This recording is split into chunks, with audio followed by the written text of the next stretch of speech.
Hello, everybody. How's it going? Are you ready to get ready for seed harvest?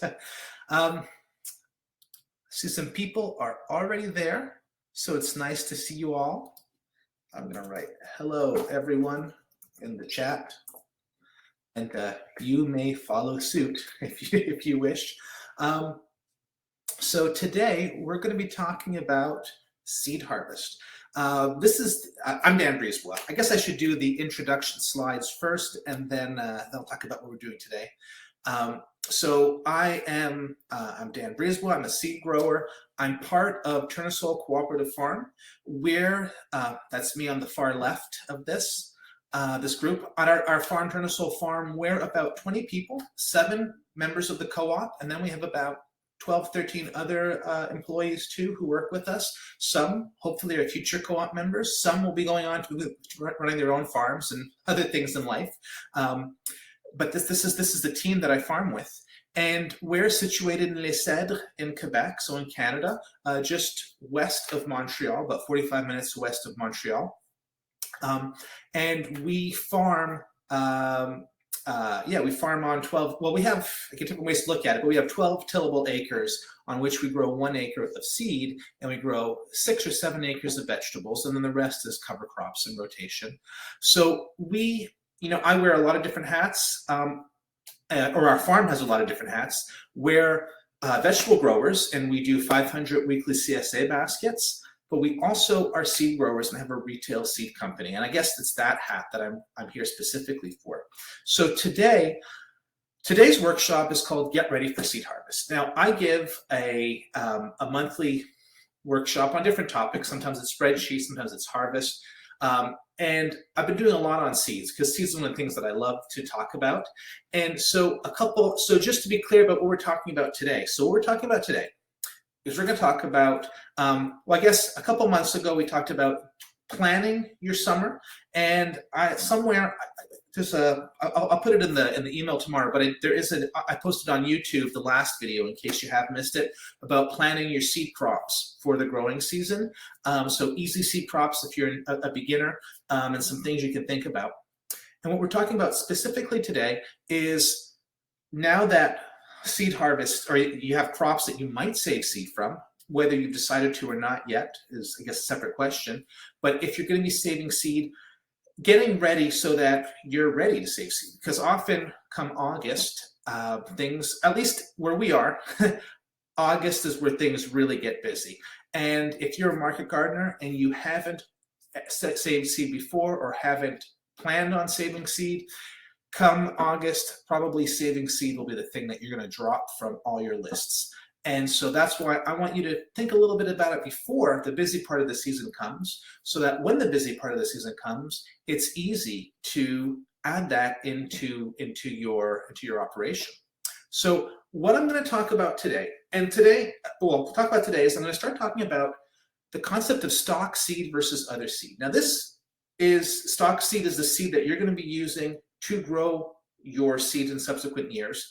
And then other seed might just be seed that you're selling if you sell seed. And for some of you, this might not make a difference. For others of you, depending where you are in your seed saving journey, this is a really important concept. So we'll talk about the difference of stock seed versus other seed. And then we're going to talk about how to select your stock seed or the plants that are going to bear seed the next year.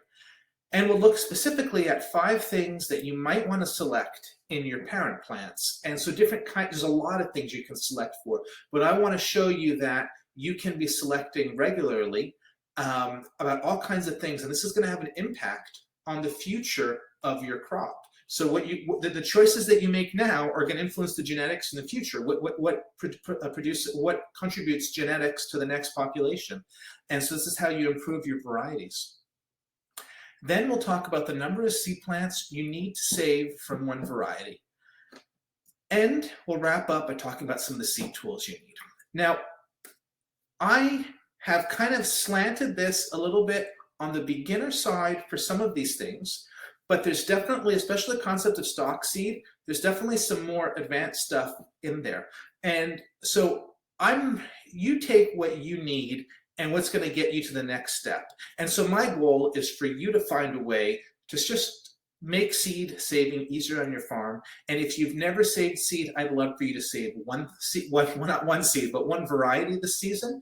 And if you have saved seed, I want you to have more tools to be able to do better this year. And so that's what this session is about. And there will be future, I as I said, I do monthly free workshops like this, and there'll be more coming later this summer or early fall about seed also, probably about seed cleaning, I'm guessing. I don't quite know, but probably about that. So let's start off by talking about stock seed versus other seed. Now, if you are completely new to seed saving, then I wouldn't think about this so much. Just what you're doing is you're just saving any seed, and you're hoping that basically you're saving some seed is that's the success, that's the celebration. But if you start to grow more seed, you want to be having to know which seed is the best of the seed that you have for the next year. And this is especially important if you're selling seed commercially. You might grow a lot of seed, but you're going to want to have the best seed using the best seed in subsequent years. So here's some pictures. So here we're planting out some radishes. These are radishes that were grown in our greenhouse in the spring for 3 or 4 weeks, and then they were pulled out. And now we put them in a cold room so that it fertilizes them and triggers flowering. And then we plant them out in the field. And you can just do that simply. But what we've also done is, you can see there's 2 sections here. There's a section, and then there's a stake, and then there's a long section afterwards. So there's 2 beds, and the full bed is in radishes. We're growing a lot of radishes. We run an online seed company. We sell a lot of radishes. We need a lot of radish seed. But when we harvested the radishes, so we knew that we needed something like 1,200 radishes that we were going to grow out. We made a point of choosing about the 100 best radishes, the ones that look the most perfect, and those we kept them, and we're planting them for the first, I don't know what that is, 30 or 40 feet of the bed, of each bed. We just planted our best radishes. And then the rest of the radishes we planted after. Now, we did do a selection. We didn't keep anything that we didn't like, but the best ones we planted at the beginning. And when we save the seed, we're going to save the seed of those best ones first. Those first ones separate from the others. And we're going to save a certain amount from those best ones to be our own stock seed for the next year. And then we'll sell all the rest. Now, this is a good radish lot, no matter what. But we want the extra best to present producing seed the next year. So we'll take those extra best radishes and our favorite radishes and get the seed from them. And that's what we're going to grow out next year. And then from that next year, we're going to save probably another 1,200, 1,300 radishes to replant and go to seed, and we'll keep the 100 best there. So we're always keeping the best, and that means that each generation is better than the previous generation. And even though we're keeping the best seed and selling the rest seed is probably better than the previous generation also. So that's an easy way to think about it, of just, when we're selecting our radishes, choosing the best and then planting them separately. Now, that works well in a crop like a biennial or a root crop, where you're digging it up, looking at the root, and planting it out. Now here, this is some rainbow tatsoi that we grow. This is a variety that we developed on farm. It's a cross between tatsoi and some purple leaved, purple stemmed Brassica Greens, and we've crossed them together. And so we're going through the field, and this is a breeding project, but it's near the end of the cycle. And we go through the field, and we're taking these white flags, and we're flagging the best plants in here. So here's a stand. So you can actually see, depending on the vantage point, it looks all purple, but from the top is also, you can actually see the green in there too. So we're going through, and we're flagging the 30 or 40 best plants in that group. And in this specific case, what we're going to do at seed harvest is we're just going to take the flagged plants separately and make a pile of them, and then the rest we're going to harvest together. And again, we're choosing our favorite ones for next year's generation. Now, one thing we could do is we could dig up our favorites and we could put them in another area so that only our favorites cross together. And that'd probably be great, especially earlier part of a breeding population, or if you have a variety that needs a lot of work. But where we are with this is a pretty solid variety. This works well. And the same thing if we're going through, if we're choosing our peppers, we have a bunch of peppers out there, a couple hundred plants. We'll go and flag our favorite plants based on different criteria. And I'll talk about what that criteria is. And so I guess there's two things that I'm showing you right here. One, if you are saving seed that you're selling, growing a lot of seed and selling, is just make a point of selecting the best plants that you're going to be saving the seed from for your own use, your stock seed. Now, if you were just growing a whole stand of lettuce heads or other things, you can also flag those at different points. And then maybe you just don't harvest them. You harvest everything else and you leave what's left, and that can go to seed. Now, if you have a big bed with only, let's say you had 1,000 plants at the beginning and you wind up with only 40 plants in it, you might not be happy to have just 40 individual plants. So you might want to dig those up and put them somewhere else at that point. So that's kind of the difference between stock seed and just your general seed. Now, you can select for all kinds of things in your plants. And so this is the next part, is we'll talk about what some of those things might be. So one of the often ones is you can select for earliness. And in this case, I just drew a picture of tomatoes, but you would look through, and if you see your first plants that have fruit on them, you can put a flag on there. And one thing that's great is if you have different, so this little, when I'm thinking of flag, there's a little like wire stem to the flag on it. You can get them in different colors, yellow, pink, orange. You can also use flagging tape, but you can put a flag on the plants that are the earliest in your field. Tomatoes, peppers, eggplants, zucchini, anything that's a flowering thing that's early. Or it could be if you have a lettuce that sizes up to a really nice size and it's the first one to look great, you can flag those. Now, if you have a number of flags of different colors, maybe the earliness, you're going to put, I don't know, a white flag on it. And then other traits, so maybe the next thing that you might flag is whether it's holding in the field. And so you're not specifically just saving the seed right away at this point. You're just selecting based on different things. So the next thing that you might want to select on is the hold in the field. So in the case of arugula, if it's a seeding that's this dense, it's hard to select. If it's a little bit more thinned out, you can go in and you can select for the ones that are bolting later. And in this case, what you might actually do is you might be pulling the plants out as they go to seed, leaving the ones that haven't gone to seed yet. And at a certain point, when you've eliminated really the earliest bolters, what's left, you can go to seed. So that's something you can combine with the first one. You're flagging your best plants early, the ones that look most mature and perfect, if they're a vegetative crop, or if it's like a fruiting crop, the ones that are doing best. And then you can eliminate the ones that just aren't holding in the field.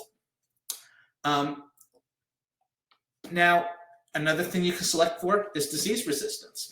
And so that's, in this case, it's pretty extreme which lettuces are good or bad. And that selection might just be happening on its own. But if you have some plants that are a bit, you might have some disease, different levels of it. And so in that case, you could also flag for the most resistant plants. And one thing to be aware of if you do have disease pressure is it's worth identifying the disease. Is it a bacterial, fungal, is it a virus? And it's worth looking into see is it seed-borne. If it's a virus, it might not be worth keeping this seed at all. Viruses, they propagate from generation to generation, and it can be pretty tough to deal with. If it's fungal or bacterial, not everything is seed-borne. You might have a disease on the plant that won't transmit to the seed. So if it's not seed-borne, I wouldn't worry about it too much. If it is seed-borne, you can heat treat the seeds, or you could treat them with hydrogen peroxide, a solution of hydrogen peroxide to clean them. But we won't talk about that too much. Just, if there's a low level of disease, I wouldn't worry too much about it in general. unless you know it's a pretty bad seed-borne disease. So things that are more resistant, that's another thing that you might select for. Next up is taste. Now, this is one that gets tricky to select for because you might be in the field and you can taste stuff in the field, but it might not be the best time to the best conditions to identify it. So with these peppers, these are peppers, it might not be clear. These are peppers in our house on our stairs. And what we do is at a certain point, I flagged all the plants that I like the best from the peppers. And I might, depending on the variety, I might harvest all the peppers of a plant and put them in a container, and then harvest all the peppers of another plant and put them in another container. So at this point, I know that I like them for all kinds of other reasons. I might like them based on, earliness. Is it a heavy, so some things I didn't mention here, but like, is there a lot of fruits on it? Does it have a nice shape, fruit, nice color? I may have flagged for those different things. And then at this point, I've actually harvested them and I do like them. And so now I'll bring them in and then we will taste the different peppers and see which ones are tastiest. And the ones that are best are the ones that we'll keep the seed from. And the ones that aren't great, so depending if this is a breeding project or if this is other seed, we might sell the other seed. We know it's a good variety, but we're just looking for the best for next year's seed. And so this is something that there's a certain time of year and in our house is covered with vegetables that we're selecting or trialing. And so that's what this looks like. And then a last thing that you might be selecting for is storage. And so this, again, you'll have selected the plants you like best, and then you may be selected for things, and you bring them in, and now, so in the case of squash, you can look at the whole winter, the ones that start to rot on your shelf and that you've cleaned up carefully, those ones you're not going to keep. Ones that store longer, you'll keep those seeds, and then you can also, when you open it up, you can cook it and taste it, and you can see if you like that specific squash. So those are all different selection things that can go into finding the seed that you like. Now, to go back a few steps, these last two, taste and storage, this is happening after the field. And so this workshop, I want you to think about what you're going to do during the growing season. So right now, we're mid-June. Yeah, we are mid-June. Now's the point where you can go through and you can flag the mother plants that you like in the field. You can go look where we are. Most of our tomatoes aren't going to be flat in fruit for a bit, so we won't be doing that until July. Same for peppers. But if it's a lettuce or a Brassica green, these are things that we could flag the earlier ones, the ones that are holding in the field, ones that look just perfect and amazing. Now's the time to flag the plants that we like the best. Or if you have cut flowers, you can be tying flagging tape on the individual plants that you like the best. And that's something that now you can do, is anything that's in the field, flag those. And so later on, when it comes to be the fall, you just go and look, or not fall, in August, or depending what crop it is, sometime between July and September, when the crop is ready, you'll save seed from those different individuals. And assuming you still like them at that point. And if it's something like peppers or squash, in that case, you can bring them in and you can do other selection afterwards that just keeps, that adds more value to what you're doing. So not all the selection has to happen in the field. But think about this at this point, and it's going to get your brain start going ready so that when it's time to save the seed, you'll be excited and you're going to love the plants that you have. So how many plants should you save for one variety? And I have a lot of different ways to answer this question. And I have this chart here, and I've broken this up into 3 groups of plants, and then selfers, crossers, and cucurbits. I'll explain those in a minute. And then also for community use or commercial use. And this is a distinction that Seeds of Diversity Canada started using in their most recent seed saving guide. And I really like those words. And so the idea is that community use is stuff that you're using on your farm where you're sharing with local growers that you have or local gardeners. And it's something that's just, it's pretty small. And commercial is something that you're distributing further afield, whether it's for sale or if it's just, it's just a broader community that you're working with. And so there's different numbers. So with community,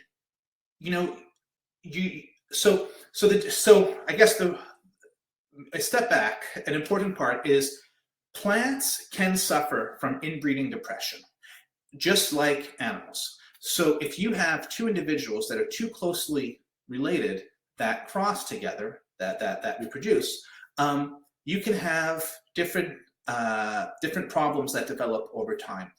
And when you have a small population of plants, this can be a problem. But it's rare that you're going to see it after one generation. You'll probably see it after multiple generations. And the way around that is to grow seed from many plants. Now, and that's sort of the difference between community and commercial, is that with the community, if you're saving seed for a couple generations for your own use and you're sharing with other people, it's okay for it to not have the most genetic diversity. Over time, you can always get some other seed and replenish it or cross it with something else. Whereas commercial seed is seed that you're going to want to maintain, that you're going to want to have much broader diversity and to have just better genetics so it performs better. And this, if you're just saving seed for one generation, it's probably not going to make a difference, the numbers between the two. If you're saving seed for many generations, that's where there's a bigger impact. And so you see the community numbers are smaller than the commercial numbers. Now, I'm going to go through each of these categories and explain a little bit more. So plants predominantly they either predominantly self-pollinate themselves or cross-pollinate themselves. A selfer is a plant that, because of the flower structure, it's not going to cross with other individuals much. So tomatoes, peppers, lettuce, and beans are selfers. These rarely are cross-pollinated by other plants, and that means that you can almost grow them side by side and you won't see much crossing. And it means that if you save the seed of a tomato, the next year's generation is almost identical to that tomato. And selfers, like tomatoes, don't suffer from inbreeding depression.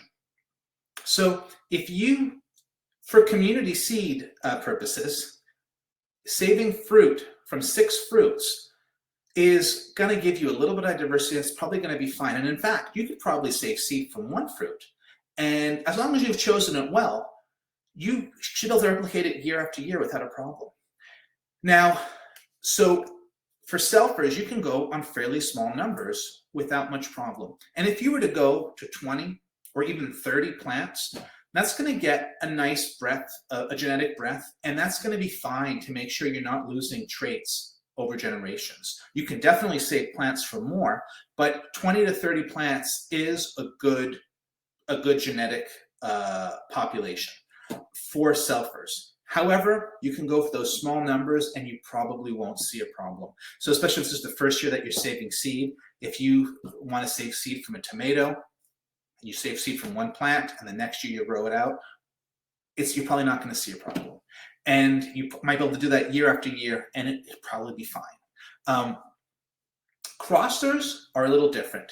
Crossers are very prone to inbreeding depression, and also, so crossers they mostly cross. They don't self-pollinate. They need genetic or pollen from the other plants, and they're looking for a genetic breadth. And so with crossers, if your population is too small, you will see problems after a few generations for sure, sometimes even earlier. And so it's not great to save from less than about a dozen plants with crossers, even for 1 or 2 cycles. You'll still have good seed, but that's probably the limit of what you want to do with a dozen plants. However, if you want to have the best seed, you're going to want to go for at least 80 plants for most crops. And in a couple cases, like corn, carrots, and onions, you'd actually want to go for 200 plants. Those are plants that really want the genetic diversity. Now, you can go for small populations for a couple of years. And so if you were growing beet seed, for example, and you might grow out 6 or 10 beet plants, and that might produce, I don't know, 2 to 5 pounds of beet seed, which might save you something, depending on the variety, between $200 and $500. That might be fine for 1 or 2 generations to grow the beets like that. And then you buy in some new beets, you grow them out, you save some seed, and then for a couple of generations again, you grow them. And so that's something that you can do. But if you wanted to save beets for the next 20 generations, you're going to want to go for larger numbers. And so it's a little bit what your goals are. And if you're earlier in your seed saving experience, it's probably better to be saving from a dozen plants. Don't grow hundreds of plants if you're still learning how to do it. You grow a dozen plants. Now, there's one crosser that's a little bit different than the others, and that's Cucurbits. So Cucurbits are cross-pollinated. They have a male and a female flower. So they actually need to have that pollen exchange between different flowers, even if on the same plant, but they really go for cross-pollination. However, they don't suffer from inbreeding depression. I think the size of the plants has made that over the years, there's been often a lot less plants that can fit in an area, so you just don't have that genetic diversity. So Cucurbits, so squash, cucumbers, melons, watermelons, your summer squash, your winter squash, different squash species, these can tolerate inbreeding depression, and therefore you can go with smaller numbers, so kind of like 6 plants or even less without really seeing problems. And if you went up to 20, which might take a fair amount of space, you're going to have a pretty good genetic diversity. So these are the kind of number of seed plants that you need to for one variety. So to kind of think back of going through and selecting the plants, pay attention to what crop that you're growing, and is it a selfer, is it a crosser, a cucurbit, and then flag appropriately. And if it's something like a tomato, where the plants are going to be in the ground for a long time until they fruit, and you leave them where they are. If it's something that you're selecting at a stage like let's say it's a tatsoi or a mizuna, some Brassica green, you might want to dig up the plants once they're flagged and put them somewhere else and then go to seed. Or, if you don't mind the space, you can leave them in the bed, go to seed. So next up is what tools will you need to have? And so this is a part, I think it's worth just thinking about what you'll need to clean the seed, just to have a little on hand. This is the part that I would worry the least about, except for the last one. Tool number 5 is the one that you should think about definitely at this point. The rest is just to kind of be aware that it's coming. The part that's really important for this session is the selecting the plants that you want in the field. So seed tool number 1, buckets. And so this is, with a knife or secateurs, you can cut stuff that's dried in seed pods into the buckets, and it's easy to work with. If you're dealing with wet seed, you want to have some jars on. If you're dealing with tomatoes, so wet seed would be like tomatoes, peppers, eggplants. These are seeds that you can use water to extract. And so just have a bunch of jars on hand. Maybe it could be margarine containers, something that's smaller that can hold water. And that's fine too, as opposed to dealing with buckets. Now, it's worth having, for dry seeded crops, you should get a couple box fans. And so and this is something that I'm going to try to do a workshop later in the summer to talk more about seed cleaning. But once you've threshed your seed, and so threshing the seed might be stuff on a tarp, and you step on it, or you run it through your hands, and it winds up being a lot of chaff and seed. Then you're going to put the seed in a box, and you're going to pour it in front of the fans, and it's going to blow out the lighter stuff from the seed. And so what we see this set up here is there's 2 box fans, one next to the other, and having 2 box fans, each box fan has 3 speeds. And so having both box fans means you have a combination of 6 speeds. You could have like speed 1 on one and speed 1, 2, or 3 on the other one, and so forth. So you can have a combination of 6 speeds with that, which gives you a lot of flexibility. And then you could put some bins on the ground to collect the different levels of seed. And the cleanest seed should be in the first bin, and then the other 2 should more be chaff. So this is something that is worth picking up. And so often these days you can buy them about $20 at like a hardware store, a box fan, so pick up 2, or if you can get it from a secondhand store or a garage sale, or maybe steal it from your house. Having these will help seed cleaning. And then the other thing, it's a little bit more specialized, will be having screens on hand. And so what this is hardware cloth. That's in this case, I think it looks like it's a 1/4-inch hardware cloth that I've made, I've cut, or I've made a frame out of 1x2, so that's the same size as my Rubbermaid bin. And I spread out the hardware cloth on I frame it in with the 1x2. But this bin, if the frame was kind of turned, it fits exactly to that bin. And you can run through your chaff and seed through that, and then the seed will come through, pull out the bigger stuff, and then you could winnow it, fanning it, and just alternating screening, fanning, and that'll be pretty clean. So this is something that you might want to take some time right now to build some screens like this. So you can build a screen that's 1/4-inch, 1/2-inch. Hardware cloth is easy to find. Sometimes you can find 1/8 of an inch. You can even use like a window screen, a piece of window screen too, for like a really tight mesh. But you can also use colanders, spaghetti strainers. These are really fantastic too to have on hand. So for the first, 5 or 6 years of my seed saving career, my whole collection was different spaghetti strainers. This is the one I loved for radishes the most. At this point, now we use a lot of homemade screens for field cleaning, and then we bought some specialized screens for actually cleaning in the warehouse. But you can go really far with this. So getting a few as they come up, as you find them over the season. So you could be making them, or from dollar stores or garage sales, just getting them together and then having them on hand. Now, here's the seed tool that's the most important if you think about right now, is where are you going to dry your seed? And this really depends on what your climate is. Where we are, we have a weather that can be dry and hot outside, but it can also be wet and cool. And like this is a summer that's actually much more wet than usual. And that might change. We've just gone out of 3 really, really dry, hot years. And this is the first year it's on the cold side and wet. We're not complaining yet, but it might suddenly change. But if it stays wet like this, it actually is a problem for drying seed. And so what we have is a greenhouse. And so our Seedling Greenhouse, we use heavily in the spring to start all our seedlings that are going to be planted out in the field. But in the fall, it's sort of starting, I guess starting probably we've actually started a little bit of harvesting, but kind of starting the 1st of July, we just start to bring a lot of seed crops in and we fill up this area. And so it's good to have a place where you can put down tarps, and you could either put whole plants that you may have cut and lay them down to dry, or just the seed heads, not the flower heads, the seed heads once they mature.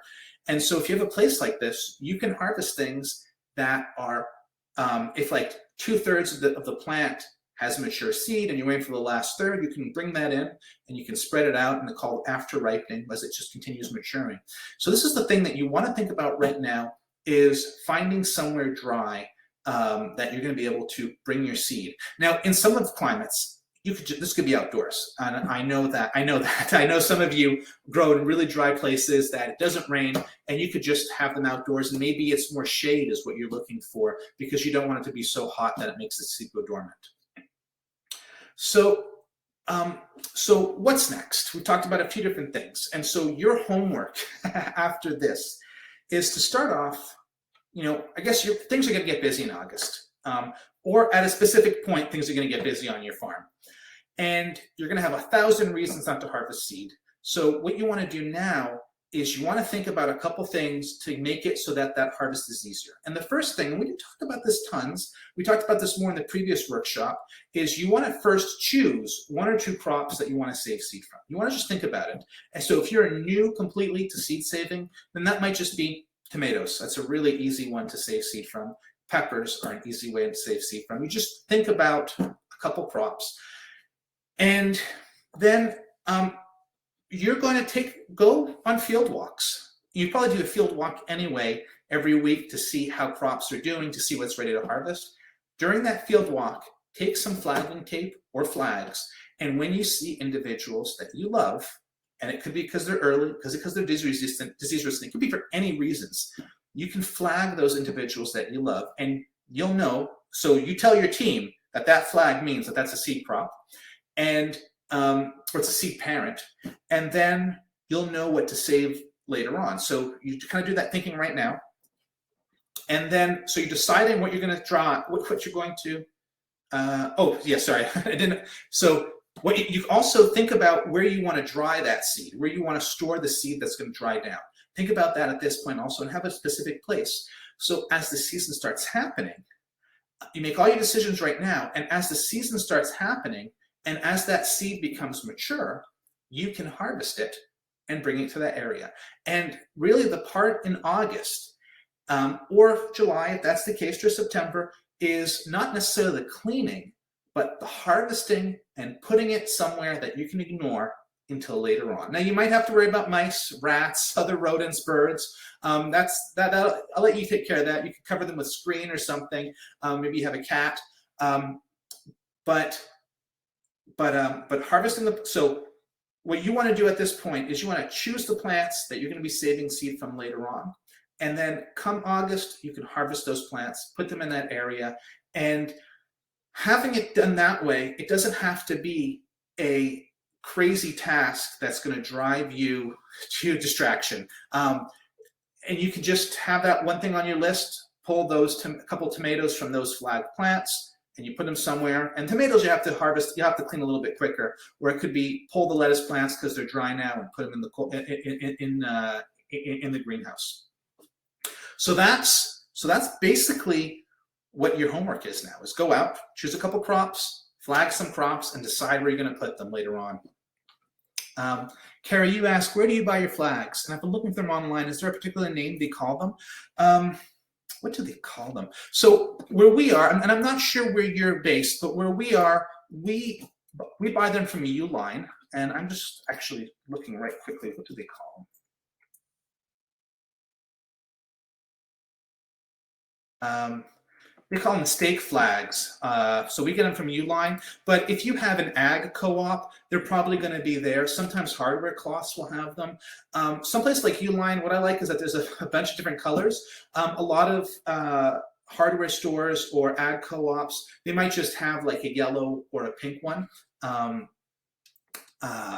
Sierra, I see your question. I'm going to answer. I'm almost at a more Q&A part. I'm going to answer that. I'm just going to wrap up a few slides, and I'm going to get to your question.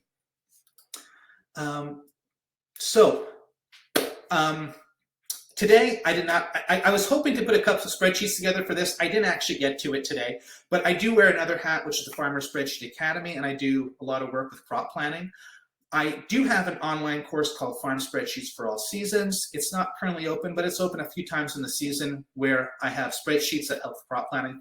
I don't, as of yet, have an online seed course. Right now, it's just stuff that I write on my blog. So it's more in that format that you can find it. One day, I might get around to putting together a seed course. We'll see. Takes time.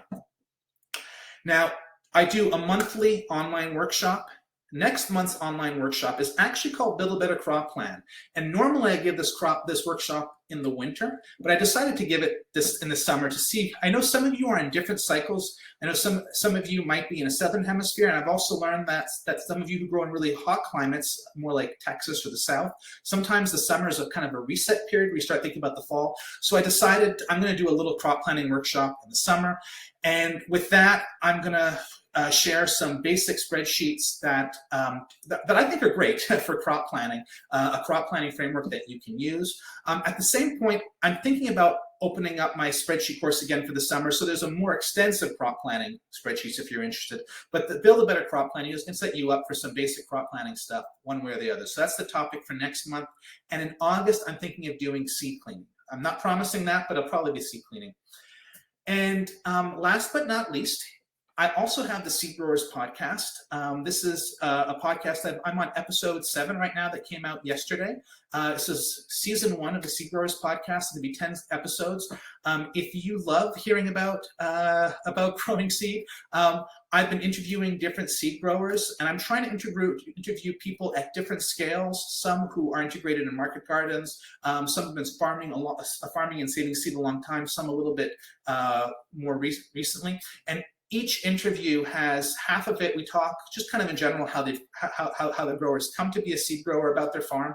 And the second half of the interview, we have a more in-depth discussion about a specific crop. And we've talked about lettuce, beans, squash, we talked about corn, we talked about perilla. We did one with a flower grower, and I talked, and she was talking about buclurum seed. So if you're looking for more seed saving stuff, I think it's great. If you're a podcast person, I encourage it. And I am the host, I don't know, so I'm biased in my thinking it's great. And so one more thing, so getting ready for seed is about figuring out how to make seed saving a simple task so that when the seed is ready, you can just harvest it. And it's for those of us who are vegetable growers or flower growers or herb growers who have so much on our plates, thinking of adding saving seed can be a little overwhelming when you're overwhelmed with everything else otherwise. So right now, and I know it's already ramping up this season, but now is a time where you might have a little bit more brain waves, brain power than you're going to shortly. And so now's the time to think a little bit.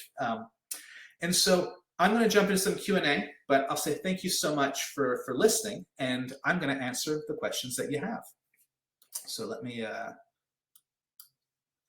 go to this. Okay, so there are some questions here. So Sierra says, can I talk about which seeds you can be saving that you don't have to worry about cross-pollination? So there is the seeds that cross-pollinate the least, like lettuce, barely cross-pollinates. You can have two lettuces side by side, and you might only see 1% cross-pollination, if that. So lettuce is very, very easy to save seed from. Tomatoes barely cross-pollinate also. 10 feet between varieties would be good, but even side by side, you're probably not going to see much more than 5-6% cross-pollination.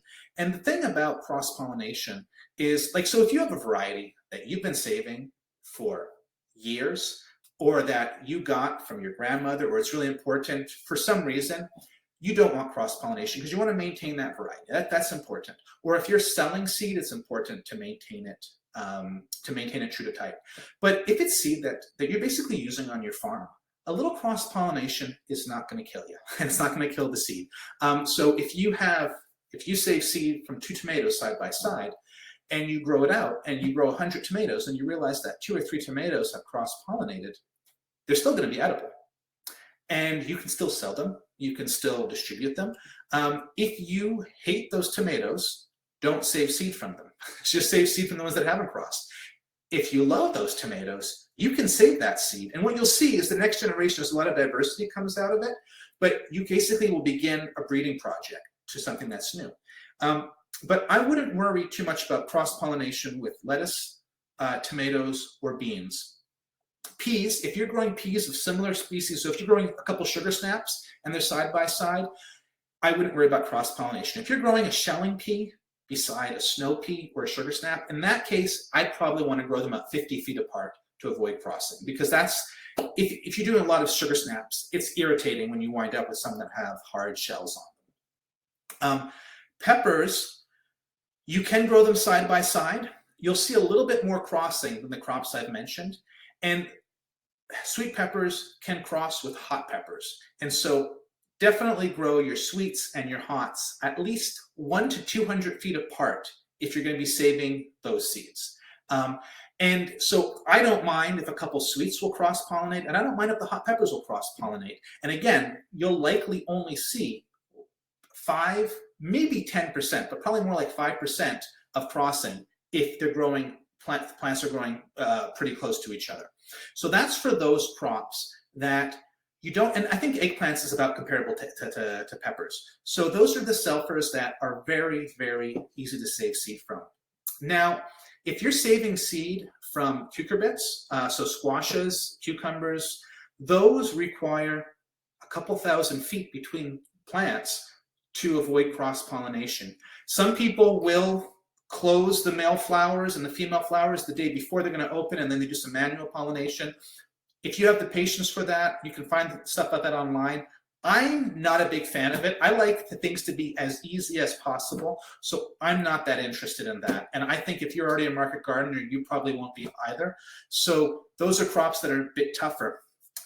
Then there's stuff like Brassica Greens. So if you're growing something like Mizuna and Tatsoi, those are the same species. They're Brassica rapa. They'll cross-pollinate each other if they're in flower at the same time. But let's say you're growing those for a salad mix, and you have a bed of Mizuna and a bed of Tatsoi.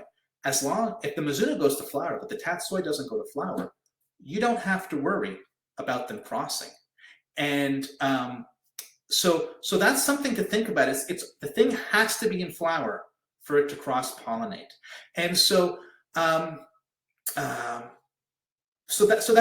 hope that helps out with some of the thinking through there. I have a blog, and I should have mentioned that already in the resources, but I have a blog, goingtoseed.net. And so if you go there, I have a section on seed saving, and I just go through a number of different crops and looking at the crops from the vantage point of a market grower who's trying to save seed. And so you can see some recommendations there if you want to. So Pierre-Anne Lachance, so you're in Texas, you're starting fall planting, but you're originally from Quebec, but you're now south of the border. Yeah, it's the more I speak with growers from Texas, it seems it's a very different world. And I hope the heat's not hitting you too hard right now. So if there are any more questions, I would love to answer them. If not, so Sierra, you have a couple rows of lemon squash, and there are 2 plants that are bicolored. We really want to save the seed. Any advice on how to tackle saving seeds in this situation? Okay, so I'm not familiar with lemon squash, specifically as a variety. Now, you said there's some plants that are bicolored, and sometimes I have 2 answers for this. The first answer is save the seed from that specific individual, and you can save it out, and then next year, try to find somewhere else on your farm that is a little bit separate. And if it could be 2,000 feet apart, that's amazing. I know that you don't always have that, but even if it was like 200 feet apart, that'll already make a difference. You could grow out that squash and probably try to grow at least 20 or 30 plants so you can see what they look like. And you will probably see a bunch of different diversity in there. Some that are going to look like the different plants, some that might be one colored, some that are different shapes that you wouldn't expect. And so you can eliminate the plants you don't like and keep the ones you do like. Now, here's a place that if you really want to go into this, you would like to, you might want to see what they look like. And then the ones that you don't like, pull the plants out and then cut the fruit off the other ones and let them flower again and produce seed. So that way you're not contributing a lot of seed that you didn't like. You could also do some manual pollination to really make sure the stuff that you like happens. So that's one thing. And you'll see that there'll be a lot of diversity for a couple generations, and then it's going to start to get more stable. And probably in about 4 or 5 cycles of selection, it'll be almost exactly what you're looking for with diversity. And you'll see diversity also in leaves and in spininess. Now, one thing, so this is the answer for seed saving. But the fact that you mentioned bicolored fruit, like when we grow green zucchini, at a certain point of the year, we start to see yellow mottling on the zucchini. This is actually cucumber mosaic virus that's happening, and something gets spread by the cucumber beetles. And so this is not a genetic trait, this is a disease. And so if that's actually what you're seeing, saving the seed is not going to be breeding something that's like that. So that's just something to be aware of in this specific situation. Pierre-Anne, you mentioned we test our seed germination. So we do test our seed germination, and it's something that, so we do sell seed, so we have to test it well, and we have a good system. And what we do is we'll count out 100 seeds, and then if it's a small seed, we put it into like a little Petri dish with a blotter paper that's wet, and we'll put 100 seeds on it, and then we will count out, every couple of days, every 3 or 4 days, we go in and we count the seeds that have germinated. We put them in a spreadsheet, and we can get a percentage over 1 or 2 weeks, depending on the crop. For some bigger seeds, something like beans or cucurbits, we actually fill up little trays with sand. We put the seed in there, and then we do the same thing. Now, if it's for your own use, if you're not going to sell the seed, you just want to know if it's good, you can just have a container with potting soil. Open a little furrow, sprinkle some seed in. Don't even count it. Just sprinkle some seed in, close it, water it. And if it comes out a lot, you can have a ballpark idea that it germinates pretty well. You can definitely go to the point of having a set number. Let's say you plant 40 seeds and you can see that 35 seeds germinated. So that means that, well, I guess let's say you did 50 seeds and 40 seeds germinating, notice that's 80%. So you can do that, but just seeing that a lot of seeds germinated is already going to be good for you. And it is good to know, and if you're already starting your own seeds, you know that there's different temperature groups. And so some seeds like to be, about 30 degrees in the day, 20 at night. Some seeds like to always be about 20 degrees. That's a Celsius, I should say. So you can convert that to Fahrenheit. But some like warmer temperatures during the day and cooler in the evening. Some just like cooler. And so ideally, you would test germination in the ideal range for the seed.